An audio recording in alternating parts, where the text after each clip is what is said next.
welcome to another fresh interview for Fresh Off the Stalls. Today I'm at the Lost Theatre in Vauxhall, ahead of the face-to-face Festival of Solo Theatre with actor and performer Ayesha Casely Hayford.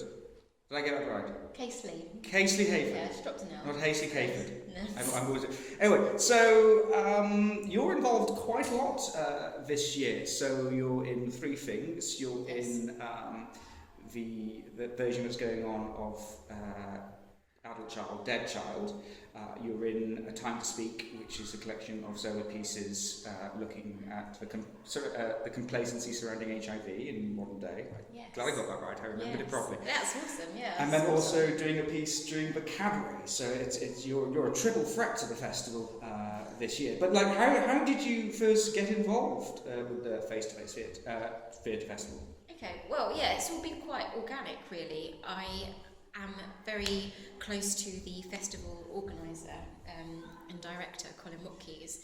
He happened to be my teacher at drama school by chance, just a freak set of events, and so I met Colin and became friends, and he was just beginning face-to-face at that time, so that was 2012, and he actually offered it to all the students that year to get involved and come along to workshops, but only I was brave enough to just leap and throw caution to the wind, because it is quite a big thing for, especially I just had finished being a student, and to then take part in solo theatre and be creating something that you didn't know what you might create. You might come up with nothing, and the whole premises of the workshops. I mean, some people came to the workshops with their own work, but a few of us, and myself included, I just brought myself, and through techniques and games we opened up our creative channels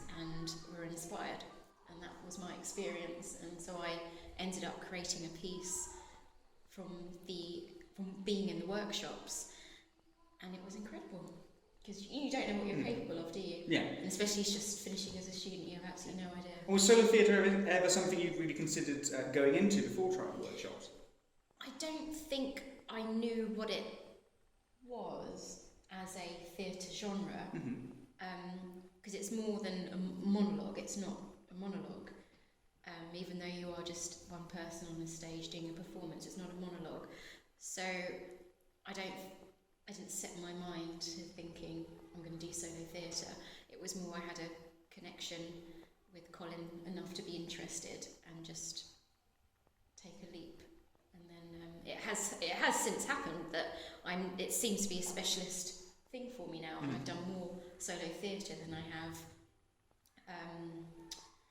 what's the word, kind of not like a ensemble, but because this came up recently, like I don't think if you're a solo performer it means you're not good at ensemble, because the special thing about solo theatre is that you are one with the audience. Is that sounding ridiculous? No. I think that's quite succinct. I think that's quite a nice way of putting it. So you are perhaps really good at ensemble because it's very sensitive. And I mean, the Adult Child, Dead Child experiment that we're doing is really close to that, because we are 7 people. It will be 7 people on the 6th of October doing one piece as solo performers, but together, and that's a really interesting relationship, and we start in the audience and finish in the audience. So if you want to get really spiritual about it, it's all lots of energy bouncing and being very, very together, and that is real ensemble, isn't it? Like almost kind of breathing together and riding that and the energy, and in rehearsals you see how that changes, and you can really lift each other, or however things are going to change. So I think solo theatre is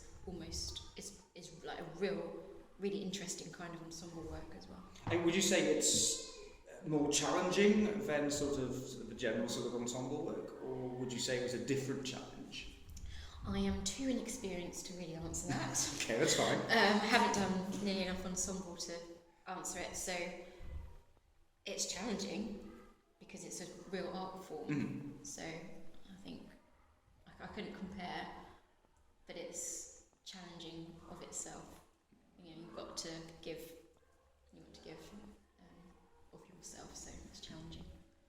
So do you have, so you're involved in these three things at the festival, but do you have any other solo projects in the works? So the very last, at the end of the week, that is my own work. So that is another example of me going to workshops with I'm just bringing myself along, and through the workshop process, giving birth to a character, and that's what has happened. So that is my own piece. The piece that I did in 2012, I parked. That was almost about, it was very kind of innocent, I guess, what came, because it was so fresh and where I was at that time in my life. Whereas this time, it's a little bit more creative, I'd say, and it's more contained, because it's really a character, and that might have somewhere to go. So I that is my thing, I guess. Okay. That's of my own. Maybe it has legs. So has anything come up through solo theatre scared you? Because I just remember when... Have you found anything revealing about yourself? Oh yeah, completely petrified all the time. It's a very scary, but because I have done it twice now, I recognise that fear. The first year, because I normally have lived somewhere I could walk to here, and the whole route I'm literally saying I might just go home, until I walk through the door. That is an honest consideration. I'm just gonna give up, and what possible excuse it. It's exceptionally scary right up to a couple of days before, but doing it second time round, it's actually a really interesting adrenaline, and within that is this amazing kind of if you can just hold time, it's like a process. So because it's come not from my head, I've not woken up in the morning and decided I'm going to write this character, because it's come through opening a creative channel. You're not writing it, if you see what I mean. Yeah. It's just coming of itself, and that means that some days in rehearsals you feel like you're doing nothing, and then suddenly you go to one particular rehearsal and the whole thing is there, because you've probably been slowly developing it unconsciously. And because I've done it twice now, I can actually explain that to you. Whereas if we had this interview a couple of years ago, I would have just said, no, we'll do it, it's horrible. Have a nervous breakdown, so tortured. But now that's been incredible, and it's I've never experienced that in any other acting job or anything else I've done. I've never experienced that feeling, and then what can come of it. And the wonderful thing of that is it means anything. I don't even know, where's it going to end? I don't know. Anything could happen next. Okay. Well, it sounds like it's quite intense. It's been great talking to you about it. Yeah, it's totally intense. Because I've gotten one version of it from sitting in the audience, and I did have a bit of a try out some youth workshops last year as well. And I can totally understand the theatre. It's something I'd never done before, but it's been great talking to you. But just to sum up finally, if you were to say one thing to convince people to come to this festival, and you have your chance now to do it on YouTube, what would it be?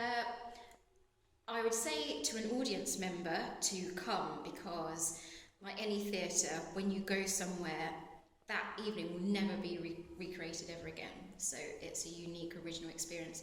And I say specifically for solo theatre, even more so, that it's just so special. It's never ever going to happen again, so you should come. And it's interactive, so I think that you would have a chance to be inspired yourself. And for a performer, I would say come to see what opportunities you might be able to have, and consider getting involved. The festival has workshop opportunities, and if you come along, maybe you could be part of the festival yourself next year. So I think it's worthy on all different platforms. Yes, well, Margaret, it's been fantastic speaking to you. It certainly opened my eyes up more to what solo theatre is after I enjoyed covering the festival last year. So the important details is that I have a leaflet here. Here it is, shiny. You can't see it because I'm moving it.